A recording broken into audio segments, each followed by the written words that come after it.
ಎಲ್ಲರಿಗೂ ನಮಸ್ಕಾರ.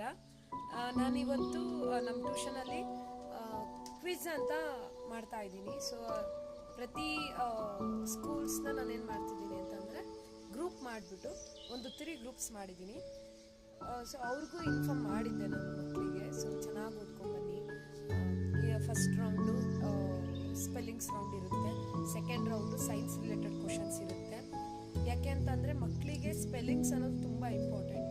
ಸೊ ಪ್ರತಿ ಮಗುನೂ ಸ್ಪೆಲ್ಲಿಂಗ್ಸ್ ಕಲಿತ್ರೆ ಆ ಮಗುಗೆ ಒಂದು ವೊಕ್ಯಾಬ್ಯುಲರಿ ಅನ್ನೋದು ಡೆವಲಪ್ ಆಗುತ್ತೆ. ಸೊ ಅದು ನನ್ನ intention. And second thing, science ಈ ಪ್ರತಿಯೊಂದು ಸರೌಂಡಿಂಗ್ನಲ್ಲಿ ಏನೇ ನಡೆದ್ರು ಸೈನ್ಸ್ ರಿಲೇಟೆಡ್ ಟರ್ಮ್ಸ್ ಇರುತ್ತೆ, ಸೈನ್ಸ್ ರಿಲೇಟೆಡ್ ನೋನ್ ಫ್ಯಾಕ್ಟ್ಸ್ ಇರುತ್ತೆ, ಅದು ಮಗು ಗೊತ್ತಿರಬೇಕು. ಸೊ ಆ ಉದ್ದೇಶದಿಂದ ಇವತ್ತು ನಾನು ಕ್ವಿಜ್ನ ಮಾಡ್ತಾ ಇದ್ದೀನಿ. ಸೊ ಒಬ್ರೊಬ್ರು ಸ್ಟೂಡೆಂಟ್ಸು ಬರ್ತಾರೆ, ಬಂದು ಯಾರ್ಯಾರು ಪಾರ್ಟಿಸಿಪೇಟ್ ಮಾಡ್ತಿದ್ದಾರೆ ಅಂತ. ಓಕೆನಾ? ಬನ್ನಿ. Hi everyone. Hi everyone. Okay, next. Hi everyone. Okay.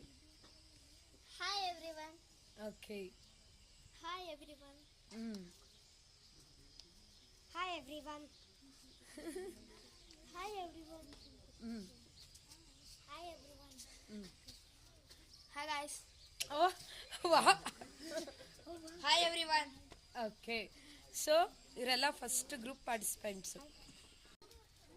Hi everyone. Hi everyone. Second group. Hi everyone. Hi everyone. Hi everyone. Hi everyone. Okay. Hi everyone. Okay. Hi everyone. Hi everybody. Hi guys. ಓಹೋ, ಈಗ third group. Hi everyone. Hi everyone. Hi everyone. Okay. Hi everyone. Okay. Hi everyone. Hi everyone. Hi everyone.